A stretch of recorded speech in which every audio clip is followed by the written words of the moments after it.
여러분은 TV나 혹은 영화를 통해서 재판하는 장면을 아마 한 번쯤 보셨을 것입니다. 그 장면에는 일단 죄를 지어서 잡혀온 죄인들이 있습니다. 또한 그 죄인의 죄를 변호하기 위한 변호사가 나옵니다. 또한 그 죄인이 지은 죄만큼의 죄를 구형하기 위한 검사도 등장하게 됩니다. 무엇보다 또 죄에 대해서 아는 것을 말하기 위해 불려온 증인도 있고요. 무엇보다 최종적으로 그 죄인의 죄의 유무를 판단하고 또한 형량을 판단하는 판사가 등장하게 됩니다.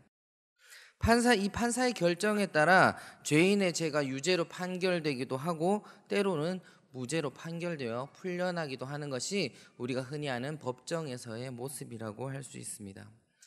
몇 년 전에 개봉해서 아주 큰 흥행을 했던 영화가 있습니다. 변호인이라는 영화가 있었는데 그 영화에서의 변호사를 맡았던 극중의 일무 송우석이라는 사람은 7년 전에 우연히 밥값을 떼어먹고 달아난 인연으로 말미암아 어떤 아주머니와 인연을 쌓게 되었고 그의 아들 진우가 뜻하지 않은 사건에 휘말리게 되면서 재판을 받는 것을 변호하게 되는 이야기를 다루고 있는 내용입니다.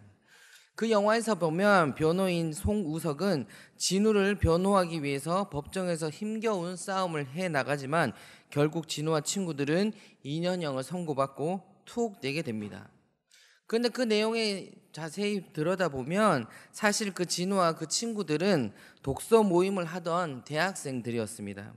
그런데 갑자기 경찰에 연행되게 되고 또한 그들이 죄가 없음에도 불구하고 경찰로부터의 심한 고문과 어떤 거짓 진술의 강요로 인해서 그들이 투옥을 받게 되고 죄를 선고받게 된 것이었습니다. 이들이 죄를 짓지 않았는데도 유죄로 선고받은 사람이었는데 과연 이들의 심정은 어떠하였겠느냐 우리가 한번 생각해 볼 필요가 있습니다. 그런데 오늘 우리가 나눈 말씀에는 이와 정반대에 되는 이야기를 하고가 있습니다. 법정에서 유죄를 선고받고 당연히 그 죄의 값만큼 심판을 받아야 할 사람들이지만 하나님의 사랑으로 도리어 무죄를 선고받은 사람들에 대한 이야기를 하고 있습니다. 오늘 본문에서 우리가 함께 나눈 로마서는 바울 사도가 고린도 교회에 있을 때 로마 교회를 향해 쓴 편지입니다. 로마 교회는 처음에는 유대인들로부터 시작된 교회였지만 주후 49년에 있었던 유대인 추방령에 의해서 유대인이 로마로부터 추방되게 됩니다. 유대인들이 추방되고 난 후에 로마 교회는 이방인들로 구성되게 되었습니다. 하지만 시간이 점점 지난 후에 유대인들이 서서히 로마 교회로 다시 들어오게 되고 많은 문제들이 그 사이에 발생하게 되었습니다. 즉 율법을 지키는 유대인들과 또 그리스인들 또 그와는 반대로 율법의 제한에 얽매이지 않고 사는 이방인들 사이에 적지 않은 갈등이 생기게 되었던 것입니다. 예를 들자면 율법은 죄와 관련해서 어떠한 역할을 하는가에 대한 문제, 또한 아브라함은 유대인과 이방인 모두의 조상이 되는가 한 등의 문제들로 많이 시끄러웠습니다. 결론적으로 오늘 말씀을 전하고 있는 바울은 계속해서 유대인이나 이방인들의 관계없이 그리스도 예수 안에는 정죄함이 없다고 이야기하고 있습니다. 로마서 3장 10절에 의인은 없나니 하나도 없으며 또한 로마서 3장 20절에 율법의 행위로는 의롭다 하심을 얻을 육체가 없고 율법으로는 죄를 깨닫는 것이며 라고 이야기를 하면서 결론적으로 모든 사람이 죄를 범하였음에 하나님의 영광에 이룰 수 없다. 오직 그리스도 예수 안에 있어야만 정죄함을 받지 않는다라고 이야기를 하고 있는 것입니다. 또한 죄와 사망의 법에 갇혀있던 우리가 생명의 성령의 법으로 인해 우리가 죄에서 해방되었다고 말하고 있습니다. 이것은 우리가 죄에서 정죄받지 않은 것은 오직 하나님의 능력으로만이 가능함을 보여주고 있다는 것입니다. 이에 대한 내용을 두 가지로, 오늘 말씀의 내용을 두 가지로 나눠 살펴보면, 첫 번째, 당신은 예수 그리스도 안에서 정죄함을 받지 않습니다 라는 이야기입니다. 우리가 아는 정죄라는 것은 쉽게 말해서 그 사람에게 죄가 있다고 단정해버리는 것입니다. 법정에서도 죄인이 죄가 있다고 판단이 되면 그에 맞는 형량을 내려 심판하게 됩니다. 그리고 죄에 따른 형을 사는 것은 당연한 이치일 것입니다. 하지만 오늘 말씀에서는 분명히 죄가 있음에도 불구하고 그리스도 예수 안에서 정죄함이 없다고 말하고 있습니다. 그것은 무엇 때문이었을까요? 하나님은 그 누구보다 죄를 싫어하시는 분이었습니다. 그래서 하나님께서는 죄에 대해서 분노하기도 하시고 때로는 그들을 내치기도 하시는 하나님이셨는데, 오늘 바울 사도가 말한 말씀에 있어서는 죄를 짓는 자들이 심판받지 않고 정죄함을 받지 않는다라고 이야기하고 있는데, 과연 그것은 무엇 때문이었을까요? 그것은 우리의 죄값이 없어지는 것이 아니라 바로 내가 재판에서 받아야 할 죄의 값, 죄에 따른 정죄함을 우리 주 예수 그리스도께서 대신 받으셨기 때문이라고 이야기하고 있습니다. 내가 죄로 인해서 유죄 선고를 받고 죽어야 할 그 자리에 하나님께서는 그 하나님의 아들이신 예수 그리스도를 우리에게 보내주셔서 그 예수 그리스도를 통하여 우리의 죄값을 대신 치르게 하셨다는 것입니다. 그러기에 우리들은 죄로 인해서 정죄함을 받아야 할 마땅한 사람들이지만, 예수님께서 십자가에서 죽으심으로 죄의 대가를 지불하심으로 우리는 정죄함을 받지 않게 되었다는 것입니다. 그러나 우리는 살아가면서 그것을 잃어버릴 때가 많습니다. 마치 우리 스스로가 의인인 마냥, 우리가 죄를 짓지 않고 살았던 것 마냥 우리가 거룩한 척을 하고 살아가는 것이 우리의 모습이라는 것입니다. 그러나 성경의 시작부터 끝까지 일관적으로 이야기하고 있는 것은 우리 모두는 하나도 빠짐없이 죄인이라는 것입니다. 단지 그의 죄값을, 우리의 죄값을 예수 그리스도께서 대신 갚으셨기 때문에 우리에게 죄의 값을 물으시지 않은 것이지, 결코 우리들 가운데 의인은 한 명도 없다고 이야기하는 것입니다. 원래 우리들의 모습은 빛이신 예수님께서 이 땅에 오셨지만 우리들의 행위가 너무나 악함으로 빛보다 어둠을 더 사랑한 모습이었습니다. 하나님께서는 태초에 아담을 창조하시면서 그와 맺은 언약, 선악을 알게 하는 나무의 열매를 먹지 말라는 그 언약으로 말미암아 이 땅의 주인은 아담 너가 아니라 나, 바로 하나님이시라는 것을 알려주셨습니다. 그러나 인간은 타락하였고 범죄하였고 하나님과의 그 언약을 깨버리게 된 것입니다. 그래서 아담과 하와는 선악을 알게 하는 나무의 열매를 먹게 되었고, 결국 이 땅에서의 하나님이 왕 되신 나라를 무너뜨리게 되는 아주 큰 죄를 저지르게 되었던 것입니다. 그로부터 인간은 죄의 자리에 설 수밖에 없는 운명이 되었다는 것입니다. 요한복음 3장 19절에 보면 그 정죄는 이것이니 곧 빛이 세상에 왔으되 사람들이 자기 행위가 악함으로 빛보다 어둠을 더 사랑한 것이라 라고 이야기하고 있습니다. 또한 이 아담의 범죄함으로 정죄에 이른 사람들이었습니다. 쉽게 말해서 죄로 인해서 우리는 구제불능에 있는 우리들을 하나님께서는 자신의 아들이신 예수님을 죄 있는 우리와 같은 모습으로 보내사 우리가 감당해야 할 형벌을 친히 감내하셨다는 사실입니다. 그렇다면 왜 하나님께서는 이렇게 하셨을까요? 하나님께서 창조하신 그 창조의 원리를 깨버리고 죄 가운데 있어서 심판받을 수 없는 우리를 왜 그가 사랑하시는 독생자 예수 그리스도를 이 땅에 보내어 그 죄값을 대신함으로 우리의 죄를 사하여 주셨던 것일까요? 그것은 바로 하나님의 사랑 때문이라는 것입니다. 하나님께서 우리를 너무도 사랑하시기 때문에 우리가 정죄함이 아닌 하나님의 사랑으로 구원받을 수 있게 된 것입니다.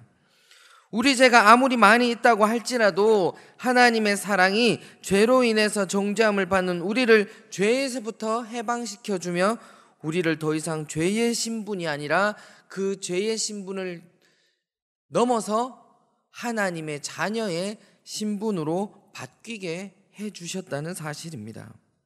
우리는 이것을 반드시 기억해야 할 것입니다. 두 번째 일은 영의 일을 생각하는 자가 되어야 한다라는 것입니다. 한편 하나님의 자녀가 된 우리들은 영을 생각하는 자가 되어야 합니다. 육신을 따르는 자는 육신의 일을, 영을 따르는 자는 영의 일을 따르니 생각하나니라고 말한 로마서 8장 5절의 말씀처럼 여기에서 말하는 생각은 단순하게 우리가 생각하는, 영어로 말하자면 think의 차원을 넘어서서 의도적으로 무엇인가에 집중하고 몰두하거나 어떤 것에 완전히 사로잡혀 상상하고 주의를 기울이는 아주 집중력 있는 그러한 것을 말하는 생각이라는 단어입니다. 창세기 6장 5절의 말씀을 보면 하나님께서 아담과 하와를 창조하신 후에 세상을 물로 심판하고자 하실 때 사람의 죄악이 세상에 가득함과 그의 마음으로 생각하는 모든 계획이 항상 악할 뿐임을 보시고라고 하고 있습니다. 또한 누가복음의 한 중풍병자를 침상에 메고 와서 죄 사함을 받았다고 말한 예수님께서 서기관과 바리새인들을 향하여 예수님께서는 그 생각을 아셨다고 말씀하고 있습니다. 이에 비추어 볼 때에 생각이 바로 죄의 근원임을 알 수가 있고, 우리들의 생각은 근본적으로 하나님께 집중하기보다 죄악에 더 관심이 있다는 것을 우리가 알 수가 있습니다. 지난 세기에 캔터베리의 대주교였던 윌리엄 템플이라는 사람은 이렇게 이야기합니다.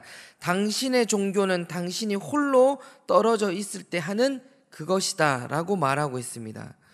즉 성가신 일이 없이 가장 자연스럽게 떠올리게 되는 그것이 바로 당신이 살아가는 목적이자 종교가 된다는 사실입니다.